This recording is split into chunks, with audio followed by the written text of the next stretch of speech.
Okay, so we've moved it on just a little bit. Couple of the areas that we've done, if we talk you through.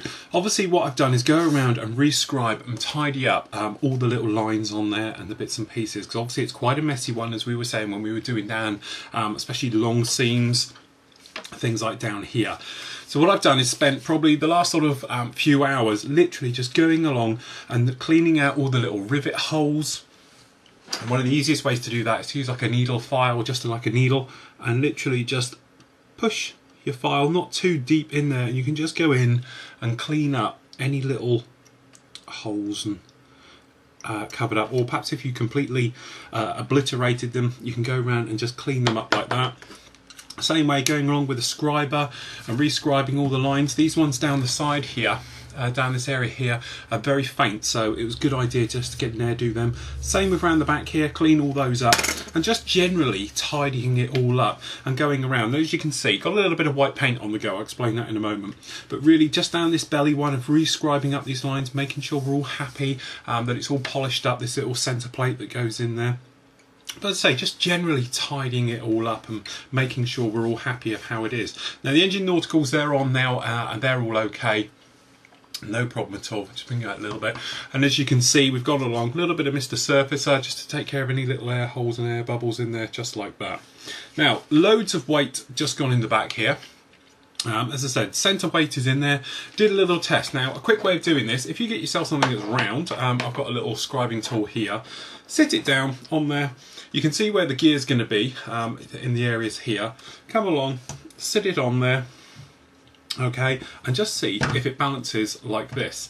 Now obviously the thing you've got to allow for is the radome, and this is very heavy, so you can just test fit it at the moment. Just come along, pop it on, see how that's going to be. Now you've got a couple of tails to go on the back as well, and a few others. Now obviously if you're doing this with the wings out configuration, you're going to be not too bad at all, but you're going to need some weight. If you're going to do it with the wings back, obviously again that's another massive amount of weight that's going to be hanging backwards compared to being out. Obviously the centre of gravity is going to be farther back. So what I've actually done, just to make sure, is stuff this entire front end full of lead, and literally it is, I packed out this entire quarter area just here with rolls of lead, put them down there, and this actually is quite heavy now, but I'm determined to not let this become a tail sitter.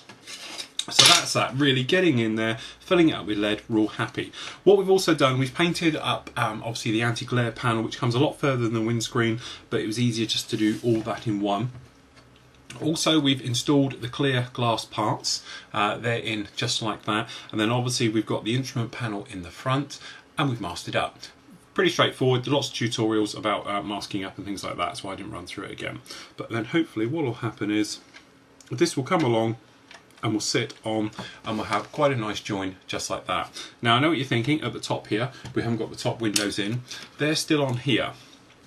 The reason for that is, obviously if you've seen the reference photos, they've got a green tint to them. So a good way of doing that is just to take some clear green. So we've got here some XF25. So we just give this a shake to wake that up, because it's pretty thick stuff. Okay, as you see, we've masked up already on one side, so we don't have to worry about any over. But what we're going to do is, from the inside out, we're going to spray it with a little bit of clear green, and this will give us that sort of protected effect. Now this is very thick, my version of this, so we're going to need a bit of thinners in here. So thinners goes in first, and we're just going to take a small brush forward. As I say, mine is absolutely like tar, because I've had this one a long time, so it's going to take quite a bit of mixing. So that's why I'm using a brush in here, just like this. So we just, the reason for using a small brush as well is obviously I can get down in amongst there. Okay, a little bit more. Oops, probably too much now. Get in there again. But what we want is no thick gloopy bits, otherwise it's going to spit like a bit of a problem. Okay, so what we're going to do, quite a high air pressure, clear green going on. What we're going to do, very lightly, just mist a coat on, because obviously it's going to have to build up. So we're just cutting to air now, drying down, compressor cuts in. Okay, drying it off, and we're just going to let that build up to give us our nice green look on the inside. And actually it's still a little bit thin. I think I added just a touch too much thinness. Okay, put some more in there. It's airbrushable.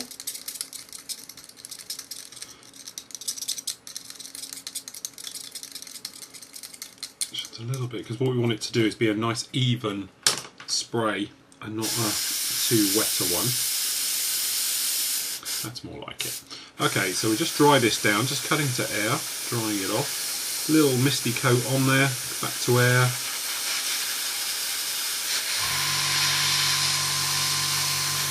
Okay, mist some on, and you might be able to see it's just turning green, and that's what we want. Okay, cutting to air, dry it down, and by looking at the areas which aren't masked, you can see how green it is. And obviously the more you spray on and the more layers go on, the greener it's going to get. Okay, so the other thing as well, the little bulkhead at the back here has actually slid forward a little bit. So what I've done is taken a horseshoe shape and cut it out and done that on the same, so this centre console can fit through. Otherwise it's all a little bit tight. That's my fault, but I've got so much lead packed back there. It's quite a problem. But as you can see, we've got a good fit now with the front on there. Now the side windows, they're one of those things where they look okay, and then you think, oh, it's not going to work. They seem to be sticking out a little bit too far. Best bet is just to position them in with some PVA glue, and that way if they're totally wrong you can always get them out afterwards and everything else. But I did a lot of test fitting with this to get it in there, and I'm very happy with it. Now this seam back here, obviously we can use normal glues, you could get in there with super glues and all the rest of it. The ones around the front I would stick to using a PVA glue. But in all honesty, and full credit goes to Kinetic, it's actually not a bad fit along the front. So what you probably get away with is using glue up around the back area and not even gluing the front if you didn't want to, if you are worried about obviously fogging with clear parts and things like that. But that's been a nice fit, and I'm very happy with how that's going. So just as things are drying still, took care of the frisbee and built the entire frisbee section. There again, cleaned and done it up. Been right the way around this edge and polished it up, because obviously it's going to be one of those things you're going to see, and I'm very happy how that's come along. The wing section as well, we've done along. We've actually tidied up the front edge. Now, to get panel lines, obviously, that wrap around, a good way to do it, if you place your knife with the blade out and then just roll your knife around, do that a few times, and then you can follow it with your scriber, and your scriber's got something to follow. So if you're ever wondering about putting panel lines into leading edges of wings, that's how I do it, and that way you end up with quite a nice straight line. All the flaps and the bits and pieces, they've been done, sanded, to make sure you've got no seams along the front, because quite frankly there are some nasty gaps in these if you're not careful with them. So it's best to have a good old check first, and make sure you're all happy with them before you go and put them in. Due to the painting nature around obviously the black areas we've got on leading edges of wings and things like that, what I've actually elected to do is to fit them all afterwards. So we're going to have this, paint them all up, and then we can put it all together as sub-assemblies. And obviously for our point of view, this one on the back here, that is going to be quite a wing section. It's going to be all folded and things like that. So there again, it'll be handier to paint them all up, do them as separate, so we can put it all together and bring all those areas together. So basically what we can do now is fit this cockpit. So as you said, if you wanted to do, you could clip him in, quite happy like that, use PVA glue, or you could come along with some extra thin, just give it a dab all around, and with the extra thin, let that go in, and then what we can do is sand and polish as is required all those little areas to tidy them up, to bring them a nice lighter area. The front area, as you can see at the front, we've painted white, and that's got a couple of little lights in on the front. I know it's because it's white on white, but you can see those lights on the front there. And then actually what we've got is the radome. There again, it's a clear part. We've masked up the little window underneath, and it's for the landing lights. So, and actually I must admit we trusted this a minute ago, and it's a very nice fit again. So we're quite happy with how that's all going to fit in and sit, and that will sit on the front like that. There again, we can glue this around with normal glue and then sand it in as is required, but actually it's not a bad fit. I think a little bit of sanding just to make sure it's okay. There again, the nose will be black, but what we're trying to do is so we can see actually inside. So we sprayed that entire area white. At the same time, underneath here you can see we've got a couple of little, I'll bring you in, it's a shiny day out there today. We've got a couple of little attachments, lockdown points on the front there in as well. Now I know you can point that one out as well. There's a nasty pin mark in there, but by the time we've got the gear in there, you're not going to see that one. So we're quite happy with how that's going to go. The top scoop went in very, very well. There again, we just sanded and polished it out as well. And this back seam, as you can see, it's quite a nice point job down there, but we just used a little bit of spray, as we had a bit of spray going over, just to have a look at those areas. So what we'll do, we'll get the canopy fitted on, those bits fitted on, and then we can get some paint on this and get some primer on and start to get the painting on. Okay, as you can see, a bit messy all around here. We'll get this all cleared up. What we've done, we've put on the actual canopy parts. As you can see probably on the close-up, blowing the filler going on down this side, usual thing. Glued all this up with some extra thin, and then basically let the capillary action work its way around these areas, not at the front, as we said. We haven't glued any of this area at the front, just at the back area. And then obviously it was still looking a bit of a mess, and there was a few gaps and lumps and bumps. So what we've done is we've been along with a bit of Mr. Surfacer and just touch it in as we did all the other seams, and just treated it like that. Same for around the nose as well, a little bit messy. So what we need to do now is check to see how well that is. And obviously it feels good to the finger, but to the naked eye, when it's like this, it's quite hard to see if there's any lumps and bumps. Now we need to paint this up because it's going to be black on the inside anyway. So we can do two things at once. We can spray this black to check to see if it's okay, for one thing, and then secondly, just to see if it's really as good as it looks. So what we're going to use is neat black paint. So we just get some there. Just get something to catch the overspray. As I say, it's not particularly neat at the moment. So we'll just clear a little bit off like that. So what we've got, just normal XF1. So it just goes in the colour cup like so. Okay, we just bring it a little bit here. Okay, just check our flow. Happy with the way that is. And all we're going to do is just going to blow in the cockpit area. Right the way over the top. This around the front as well. And really this entire front end so we can see. Now obviously we're going to pop back and we're going to spray pre-shading in and things like that all afterwards. So for the moment this is literally just to check to see what's going on at the front, so we can get this in, and if it's really messy and horrible, then what we can do is we can pop around and have a good look at it. So we're just doing this, the entire top area, and we'll run our way around on the front. It's a bit lumpy underneath, and I know that because it's still a little bit wet down there. But what this is really just to see how good a joins we've got. So we'll just carry on up here.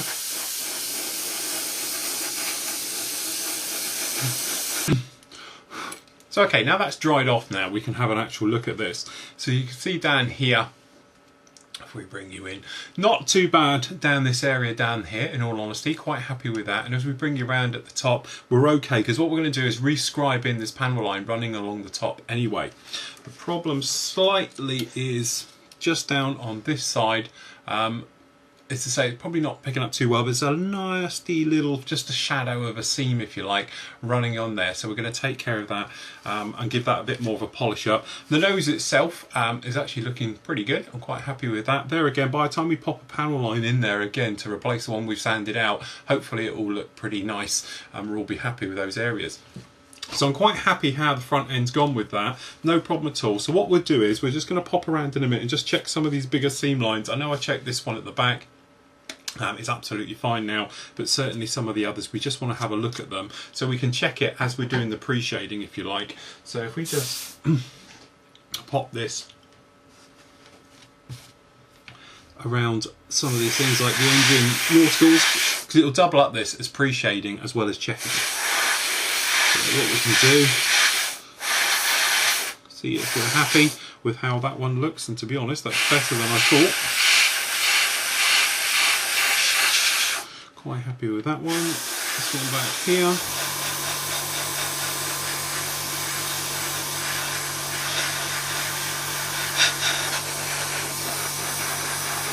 To show you what we've got. And there we go, as you can see. If we just move this over again, bring you in. as you can probably see on this top one, obviously probably a bit tricky with the pre-shading, but there we go, no problem at all with that line there. I've got no problem at all with the back one here, happy with the front. I'll do the same on the underside, although I have checked it once. I found a little area just down here, so I've just touched that up to a little scratch, but I'm very happy with how those have gone. So we'll let that dry off. Pop those panel lines back in just on around the top here, things like that. Check all the panel lines all over. Check all the rest of it as well. If you've got any joins that you're not too happy or not too sure about, just have another look over them, go right the way through them. Once we're all happy, what we can do is really start to get this one together, and the next thing up is to get some paint on it. Okay, so we're over here in the spray bay. We've basically just given this a wipe round. Now, as you can see, we've got obviously the black we put around to check the actual seam lines and there's any joints and things like that. And we're very happy how it all is. Obviously, all these areas at the top, we're there again, we're happy. We've cleaned out any bits of filler that have gone into riveting detail and panel lines and things like that. So what we want to do now is basically get this as a uniform colour. So what we're going to do, we're going to just give this a coat of acrylic grey. So we just come along here. Now for this I'm just using a bit of Tamiya, so in this case we've got some XF83, just got quite a bit of it around at the moment. Okay, thinners goes in, about half a colour cup of thinners. Okay, I'm just going to tip this in, half of paint. Now it's just quite a rough job, so we just get a little mixing stick here. So we just give this a bit of a mix in the colour cup. And all we're going to do is give this quite a high air pressure, just a normal standard primer coat right the way over, so we can really see how it all is. Two reasons for doing it, I've said before. Basically, the first one is so you can check the joint and make sure that there's no nasty gaps. You know, perhaps there's where you've done a seam line and you've got some shrinkage in the paint and things like that, so you can check that. And all these seam lines that had a heavy filler job, certainly this one around here and one at the back, and the engine nauticals will stand out a lot. Obviously the one around where the clear part joined the main part of the plastic, things like that, you can have a good look and make sure they're all okay. Secondly, when we come to do pre-shading and our normal painting, it actually gives the paint something to physically stick to. And as you notice, when you're spraying, the more coats of paint you got on, the quicker it builds up and gives you a nice sort of even coat to it all. So what we'll do, just move things out of the way a little bit. We're just going to start on the top for the minute, so we'll just check our airflow. Quite happy with how that is. That's at about 27 psi. Okay, I'm just going to give this a light dusty coat all over everywhere first. And this will just give the paint something to grip to. Just like this. And as it's got more paint on there, obviously we can up the amount of paint flow on there. So what we'll do, we'll just flick the extractor on. Oh, 1 second.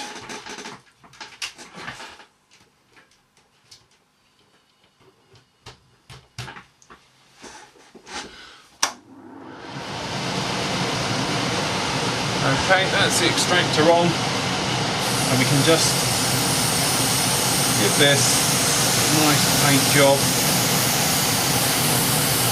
We just start on the top for the minute.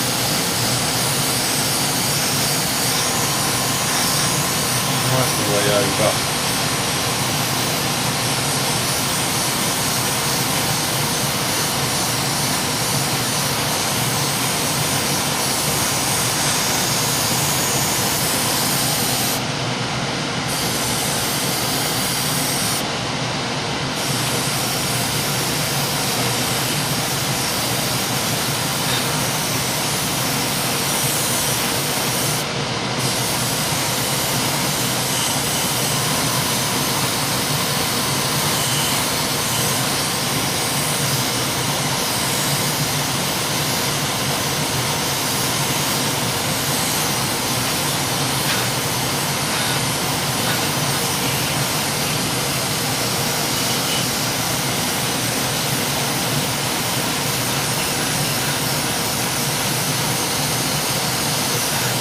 Okay, so I'll just carry on priming this one up for the minute.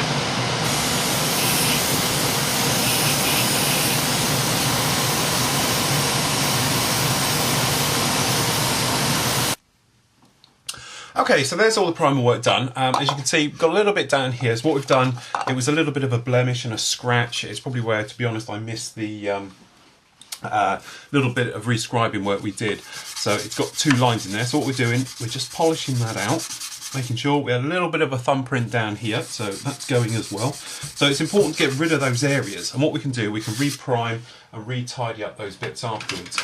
So we just grab our rescriber just to empty out the fluff. There we go. Blow them out the way. There we go. And that should take care of those. So just be very careful when you rescribe them. But there we go, that's take care of those. All done, quite happy with all the seams. These engine nauticals, I must admit, have actually come out absolutely stunning. So no problem with that. All joins, there's no seam lines, there's no gaps or anything going noticeably really wrong back there. So we're all happy. It was just those little areas underneath which we've taken care of. So that's okay. So if we just pop that one out of the way for a minute. Okay, in all of these builds, I like to try and show you something a little bit different and a little bit odd, sometimes people would call it. What we're going to do, I'm going to show you about pre-shading. Now, normally you come along and you grab your flat black, as we do with all the other builds, and then spray it down, everything else like that.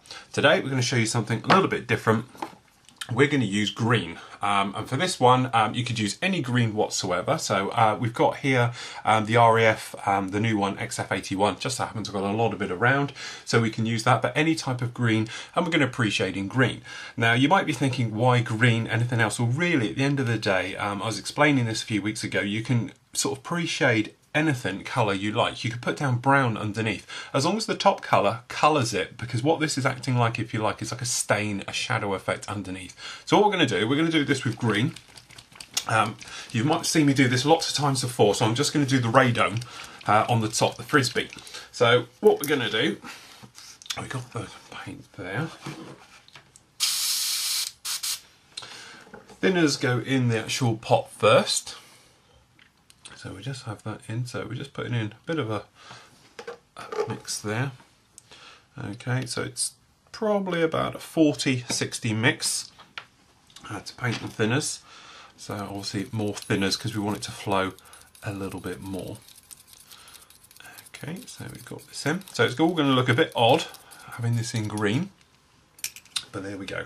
All right, so what we're going to do, same thing, big things get big panel lines. So if it's a big door seam, a flap, something like that, it'll have a really, really large one. So we've got quite a big one running along the back here. So we'll just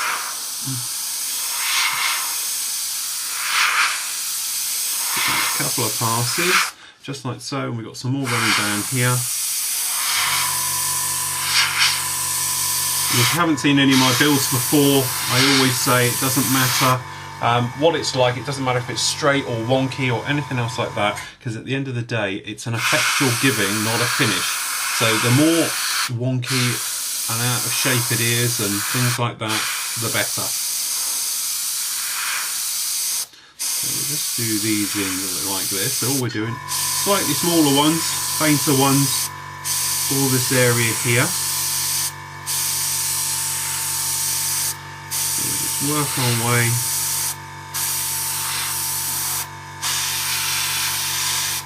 to the bottom edge. Obviously a little bit of dirt going in the middle, a couple of bits here. And what we can do, because we can just shade in little patches like this, because we want it to be quite dirty-ish. We're not obviously going to go completely, but what we're trying to do is just give this a sort of a mottled effect, really like that. So the same thing will happen elsewhere, obviously on the main body of the aircraft itself. I can just do these a few little top areas to show you. But once we're sort of away, so obviously at the top here, these big ones, quite large panel lines, things going along with a flat area. And just run it right the way off the edge when you're getting near the edge, things like that.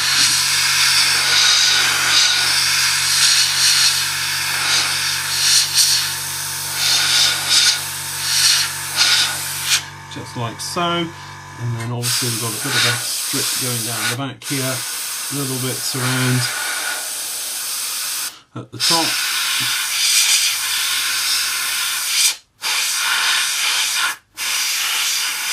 And obviously we're using the green, so it's not going to be quite as strong coming through as perhaps some of the other colours. So you might want to use this technique, perhaps if you haven't used pre-shading before. You could come along and do it this way, and then it will just give you a bit of a thing, because as I say, it's not quite strong, so you're not going to have that real strong colour coming through. So we're just going to go over here.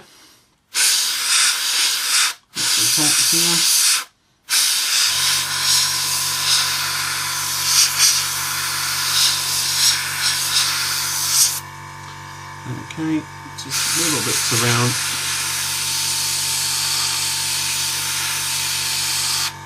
As I said just before, just following all the major panel lines. As I say, when you've got really big ones and things like around the wing join area, just off the edge, do the edges with it, because obviously it'll pick up quite a bit of grime